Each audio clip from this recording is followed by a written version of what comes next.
Hey, it's good to see everybody again. So, I was just playing with some of these paper tubes that we've been making and created this shape. Does anybody know what this shape is called? It has 4 sides, and each side is the same shaped triangle. That's right, it's a tetrahedron. And I wanted to show how to make a tetrahedron today. So I wanted to first start with making one of our tubes that we've been making. There's a lot of different ways to roll the tube. Maybe you're going to do it just with your hands and do it that way. I have been using just a simple marker that I have here at my house. And I start with this corner and I try to roll straight across to this other corner here. And so I get it started. And then once it rolls a couple times over, I take that out because I was finding it was really hard to get out once I got everything rolled up. Go like this. Then we have this little tongue here, and I get a piece of tape, tear it off, stick it on the tongue, and just roll it right on. And then I have another tube.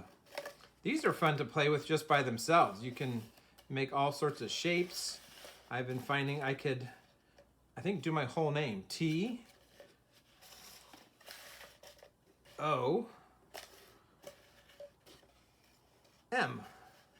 Tom. So maybe you can spell your name. I don't know if you'll need 3 tubes or 4 tubes or maybe more. But what I wanted to do today is to go over making a triangle. So I know I'm going to need how many for the triangle?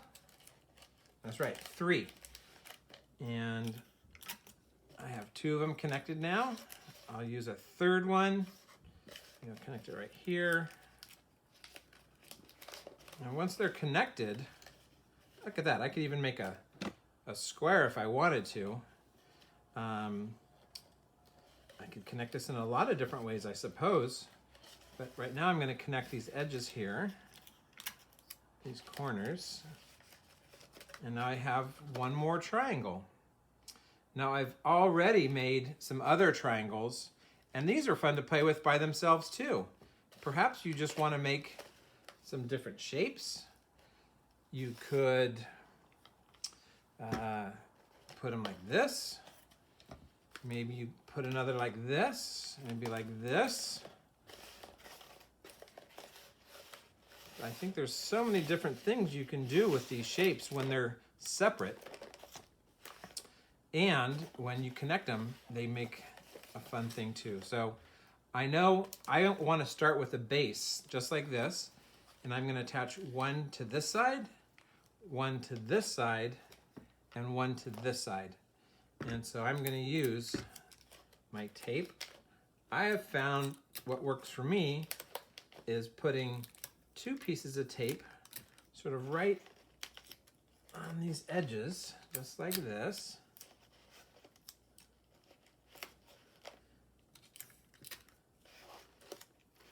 Like that and like this. And then this becomes one big shape. Look at that. It's a triangle all on its own, just like that.